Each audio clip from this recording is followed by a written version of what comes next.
Ipswitch Ale Brewery came on the scene in 1991 in the one and only Boston, Massachusetts, or around there, North Shore, Massachusetts, making its way all the way down the coast and eventually over to us here in California. So let's check it out. Imperial Pale Ale. I love it.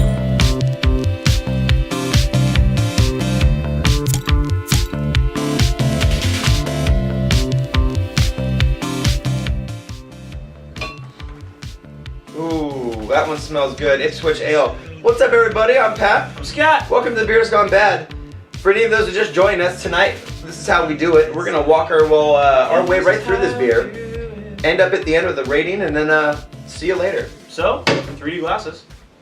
Ipswich Brewery. You said this is from the north part of Boston, Massachusetts. the New England area. Oh. I have to say, from the smell, it smells awesome. Yeah, it smells really good. It's got a great color to it. Really caramel-looking color. Caramel scent as well. I like this. This is speaking to my nose. It has. It's saying like this. Ooh, it does. It has that. Check me out. It smells like caramel. Drink me. It totally does. Big balanced Imperial Pale Ale, rich malty sweetness and a bold hop character. Handcrafted ale honors our past, present, and future with historic hometown favorite. This is from Ipswich, Massachusetts, is what they said there. There's got a boat on the front. They're in the ocean. It looks like it's going fast. They like their nautically themed beers over there. They got a mermaid, got a boat. Well, that's how we got to America, man. Oh, that's true. Gotta celebrate the Nina Pinta and the Santa Maria. Respect. Badass. And the wicked.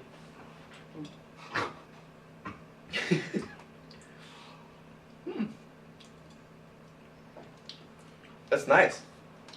You know, with the Imperials, it's one of those things. I think we've had a couple Imperials before. When they come across, they can either be really, really hoppy, or they can come across really smooth, like that heady chopper out of the can. Remember we got? Yeah. This came through a beer trade of ours. I don't remember actually who sold it or gave this to us, but we've had it for a long time in the fridge. And you know, we've had a couple Imperials. They've been all across the board. This one, to me anyways, is really hoppy. Like on the back end. It's got that really bitter kind of flavor as you swallow it. Bitter. I'm not getting like it doesn't seem as hoppy to me. It is really bitter on the back end. Mm-hmm. Almost to the point of like with that kind of pucker that you get when something's sour. It's not sour, but it's like tart, huh? It is. It's very tart. It's a very, very tart finish, and it gets stronger. What do you think about the feel though as you drink it? Like the first flavor is kind of a smooth, kind of like, you know, caramel kind of texture to it. Yeah, that's got a really good mouthfeel. Mouthfeel. It's one of our words. A little slight carbonation, but that bitter hop flavor at the end is there. Yeah, it's what's the alcohol content? Because I wonder if that's what's giving it that real. It's a intense bite. I think they use a lot of malt in this, and they use a lot of hop, especially in the Imperial kind of style. These East Coast Imperials that we've had before tend to come across in this kind of fashion where they're really full flavored, you know, kind of like velvety style Imperials. Yeah, but it's not. I think a Dogfish has 90, you know? It seems like it's really, really acidic, and sometimes those higher alcohol IPAs, especially, like, I mean, it's an Imperial, so it could. But sometimes those higher alcohol content beers, you can't mask the right there with you. Excuse me. Excuse me. You can't really mask the alcohol as much. It comes through sometimes. It really, really comes through. And you think it tastes alcoholish too? Not necessarily alcohol, but I feel like that bite and that lingering tartness and that bitterness and the acidity, it could be attributed to the high alcohol content. I think it just comes from the fact that it's got a really strong character, like really strong hop-like flavor to it, which I kind of like. I like the end of it. How it's like an East Coast beer, man. It's I right dig there. it. It's up in your face. It's like, yo, you don't like that? Okay. Oh, beer. I'm here to get hammered. I think this is good. No, Joe, I think it's good. I'm not saying it's not good at all. I would definitely buy this again. Aside from the weird flakes in my cup, I like. No, I like that, dude. Yeah, I like that. Those weird black flakes in my cup. The flavor crystals, I got those. What is that? That's when it's like a bottle conditioned beer and things of that nature.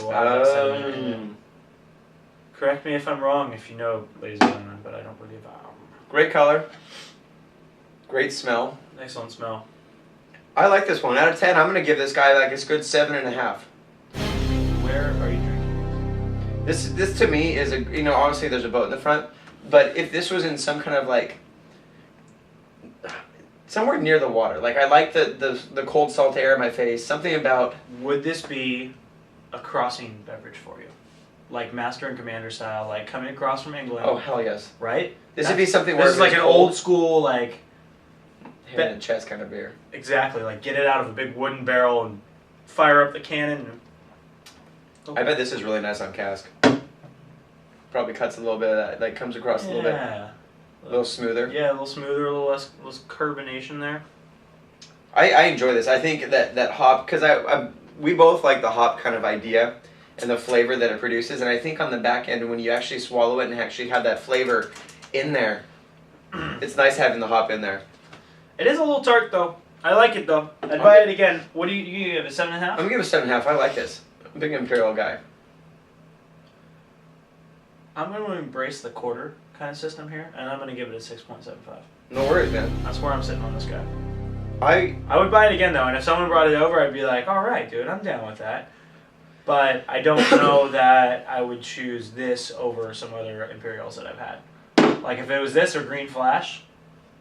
Well, because Green Flash is like a hop attack in your face. And but those hops also necessarily can sometimes mask the flavor of the other kind of like malty flavors in there. Yeah, and I get that, but that's what I like. That's my cup of tea. Since our trade, we don't get a lot of East Coast beers over here, and since our trade's been kind of going back and forth with some friends that live over there, I've become a really big supporter of the East Coast beer, man. No, they make some good stuff. Yeah. Especially the northeastern part. Yeah, the Northeast for sure. The beers we had from Georgia were good, but it seemed like There's some standouts. The double, the wine barrel triple. The wine barrel triple was amazing. Yeah. By Westbrook Brewing Company. Amazing. But other than that, everything else you really kind of got that flavor of like that warty smell and flavor. As you go more north on the East Coast, I feel like you get in these really like bold characteristics.